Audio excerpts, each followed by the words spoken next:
بسم اللہ الرحمن الرحیم۔ السلام علیکم۔ نیوز انالیسز کی ایک نئی ایپیسوڈ کے ساتھ میں ہوں سید عارف بہار۔ ناظرین، پاکستان کی تاریخ کو اگر ری رائٹ کیا جائے تو یوں کہا جا سکتا ہے کہ 14 اگست 1947 کو قائد اعظم محمد علی جناح نے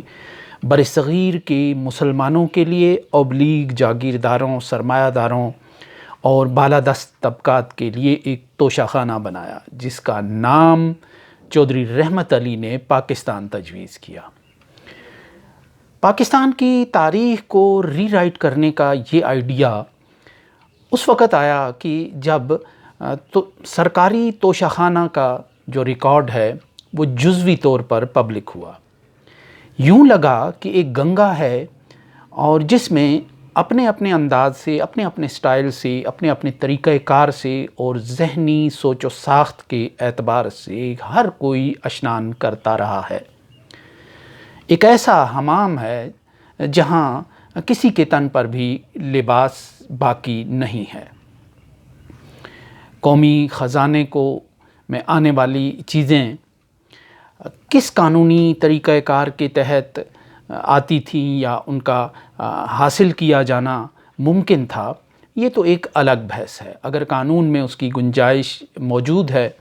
اور اس قانون کے تحت رہتے ہوئے لوگ اپنے تحائف متعلقہ اور معینہ قیمت دے کر حاصل کرتے رہے تو پھر یہ ایک اور کہانی ہے۔ لیکن اس کہانی کے اندر اصل کہانی یہ ہے کہ بہت سے تحائف جو بیرونی ممالک سے ملتے رہے حکمرانوں کو، وہ غائب ہوتے رہے، وہ توشہ خانہ تک پہنچتے ہی نہیں رہے، اس کے ریکارڈ کا حصہ ہی نہیں بنتے رہے۔ پھر یہ بھی ہے ایک پہلو اس کہانی کا کہ جو قیمت مقرر کی جاتی تھی وہ کم مقرر کی جاتی تھی اور اس کی 10% دے کر پھر وہ چیز حاصل کی جاتی تھی۔ پھر ایک اور پہلو اس کا یہ ہے کہ عزیز و اقارب کو بھی اس گنگا میں اشنان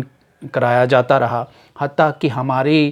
جو میڈیا کے وابستہ لوگ ہیں بہت سے ایسے کہ جو سر شام ہی بیٹھ کر ایک گھڑی کا نوحہ پڑھتے تھے اور تقریباً 1.5 سال سے یا کم و بیش 1 سال سے پڑھتے چلے آ رہے ہیں۔ گھڑی کی تقدیس کا، اس کی حرمت کا، اس کی مذہبی، اس کے پس منظر کا وہ پورا ایک جائزہ لیتے رہے ہیں۔ ان میں سینئر اینکرز، ان صحافیوں نے بھی اس گنگا میں اشنان کیا ہے۔ کوئی نہ کوئی تحفہ اپنی اس حیثیت اور اپنے کسی اختیار سے ہٹ کر یعنی اوبلائج ہوئے ہیں وہ حکمران طبقات سے، اور کسی نے گھڑی خریدی ہے اور کسی نے کچھ اور خریدا ہے۔ یہ وہ پہلو ہیں کہ جو پاکستان کے اس توشہ خانے سے وابستہ ہیں۔ یہ رنگا رنگ کہانیاں اب سامنے آئی ہیں لیکن ابھی یہ جزوی ہیں اور لوگوں کا شعور یہ بتا رہا ہے کہ یہ جزوی کہانیاں ہیں اور ان کے پیچھے اصل کہانی ابھی موجود ہے یا اسے چھپائی گئی ہے۔ لیکن شاید اب وہ وقت آ گیا ہے کہ وہ کہانی بھی زیادہ دیر تک ملفوف نہیں رہے گی۔ اور یوں اب اندازہ ہو رہا ہے کہ جو لوگ سال بھر سے محض ایک بیانیہ بنانے کے لیے گھڑی کا نوحہ پڑھتے چلے آ رہے تھے یا گھڑی کی تقدیس اور اس کے تقدس اور حرمت کے گن اور گیت گاتے چلے آ رہے تھے، حقیقت میں وہ خود بھی اسی عمل کا ایک حصہ رہے، بلکہ اس سے زیادہ غیر قانونی طریقے سے وہ اس توشہ خانے پر ہاتھ صاف کرتے چلے آئے ہیں۔ حیرت کی ویسے اس میں کوئی بات نہیں ہے، کیونکہ حقیقت اگر جانیں تو پاکستان 75 برس سے ایک توشہ خانہ کا ہی منظر پیش کرتا چلا آ رہا ہے، اور اس کی بڑی وجہ یہ ہے کہ اس میں قانون کی جو حکمرانی ہے وہ ختم ہو کر رہ گئی تھی، اس میں آئین کی حکمرانی ختم ہو کر رہ گئی تھی، اور جب قانون کی حکمرانی ختم ہو جائے تو پھر وہاں کوئی قانون رہتا نہیں ہے، وہاں جنگل کا قانون آتا ہے، وہاں اقدار نہیں رہتی، وہاں خوف نہیں رہتا، وہاں جھجک نہیں رہتی، معاشرے کے دباؤ کی، قانون کا خوف نہیں رہتا، اور پھر وہ سوسائٹی ایک ہجوم میں، ایک بے ہنگم ہجوم میں ڈھل کر رہ جاتی ہے۔ اور پاکستان کا المیہ یہی ہے کہ یہ ایک بڑا توشہ خانہ رہا ہے۔ اس میں ہر گروہ نے، ہر شخصیت نے، ہر طبقے نے اور ہر طاقتور نے اس پاکستان کی جو ہڈیاں ہیں، اس کے اداروں کی ہڈیاں ہیں، وہ نوچ نوچ کر کھائی ہیں۔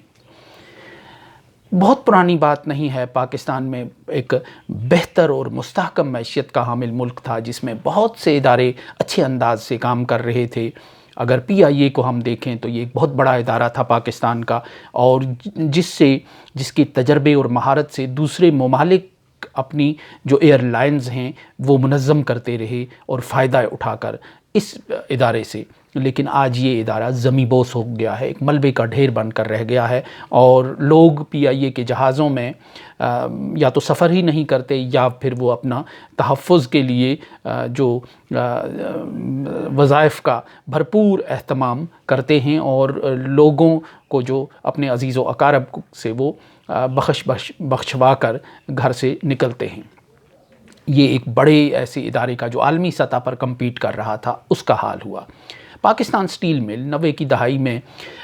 مجھے بھی اسے ایک جب اخبار نویسوں کے ایک وفد کے ساتھ انٹیریئر سندھ اور کراچی کا ہم نے دورہ کیا، تو ہمارے جو میزبان تھے جو سندھ کی PID تھی،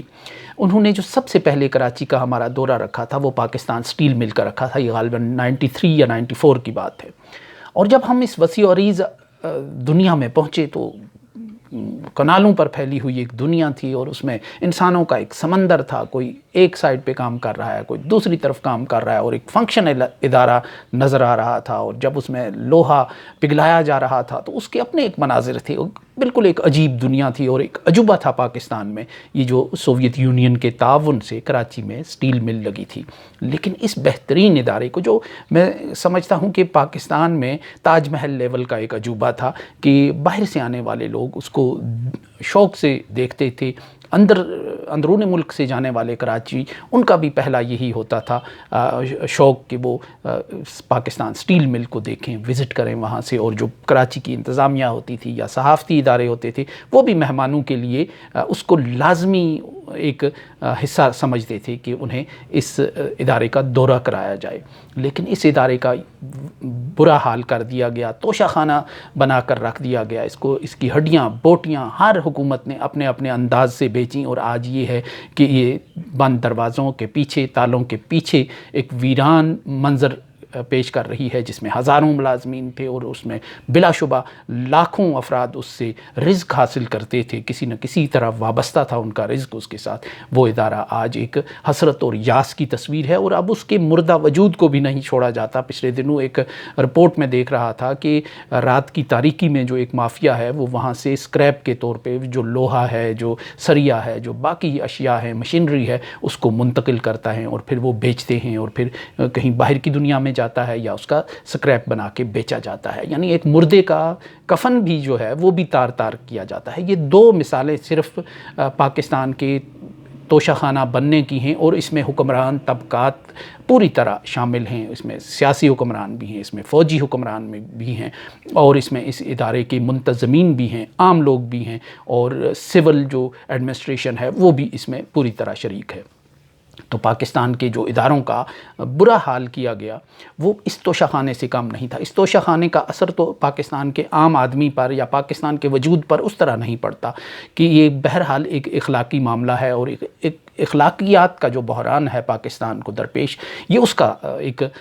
پہلو ہے کہ لوگ اپنے عزیز و اقارب کے نام پہ چھوٹی چھوٹی چیزیں لے جاتے ہیں، غائب کرتے ہیں، اٹھاتے ہیں، اور ان کو ریکارڈ میں یا تو لاتے نہیں ہیں یا جعل سازی سے ان کی قیمت کم کرتے ہیں۔ تو اس کا مجموعی طور پر پاکستان کی معیشت پر، پاکستان کے عام آدمی پر کوئی اثر نہیں پڑتا۔ لیکن جو پاکستان کو توشہ خانہ سمجھ کر لوٹنے کا عمل 75 سال سے کم و بیش اور 40-45 سال سے پوری قوت کے ساتھ جاری ہے، اس نے پاکستان کا حلیہ بگاڑ دیا ہے۔ اس نے پاکستان کو